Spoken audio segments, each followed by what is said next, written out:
ត្រឹមតែ5ថ្ងៃខលទៅចរណៃអូនលែងទទួលទូរស័ព្ទមីសេចក៏អូនមិនឆ្លើយតបប្រាប់មកមានរឿងអ្វីស្កាត់មកជួបអូនព្រោះចង់ដឹងការពិតថាតើក្នុងចិត្តកំពុងគិតអ្វីពេលនេះបានជាភ្លេចបងនោះពីសេះលែងខ្វល់បងជាសង្សារស្ទើរតែមិនជឿគ្រប់យ៉ាងដែលបងបានឃើញពេលនេះកែភ្នែកជួលឆេះបងពេញទៅដោយទឹកភ្នែកអូនតាក់ទងនឹងគេដោយគ្មានឆ្លើយពាក្យបែកប្រាប់បងចែកបេះដូងទាំងបងមិនដឹងអូនថារាប់ថ្ងៃកន្លងកំពុងជាសង្សារមែនប៉ុន្តែគ្រាន់ជាសង្សារកំដរអារម្មណ៍រូបពេលនោះអូនគ្មានអ្នកដែលនៅក្បែរមើលថែមុំពេលនេះគេត្រឡប់ជួបជុំតនបងចោ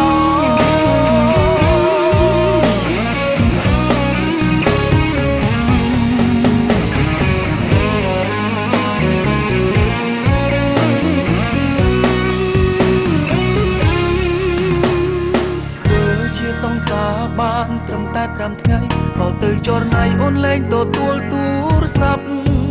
មីសេចក៏អូនមិនឆ្លើយតបប្រាប់មកមានរឿងអ្វី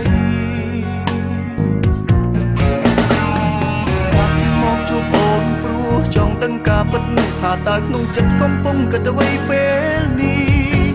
បានជាភ្លេចបងនោះពីសេះលែងខ្វល់បងជាសង្សារ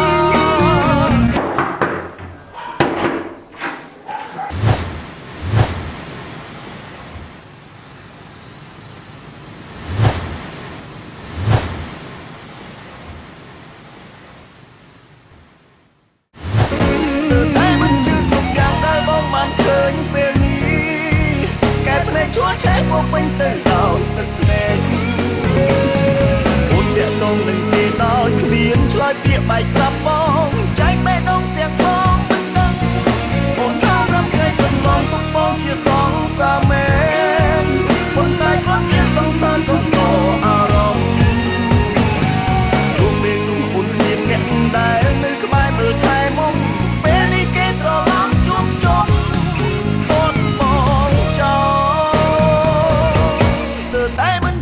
យ៉ាងដែលបងបានឃើញពេលនេះកែភ្នែកជួលឆេះពោពេញទៅដោយទឹកភ្នែកអូនតាក់ទងនឹងគេដោយគ្មានឆ្លើយពាក្យបែកប្រាប់បងចែកបេះដូងទាំងបងមិនដឹងអូនតាមរកថ្ងៃកន្លងកំពុងជាសង្សារមែនប៉ុន្តែគ្រាន់ជាសង្សារកំដរអារម្មណ៍រូបពេលនោះអូនគ្មានអ្នកដែល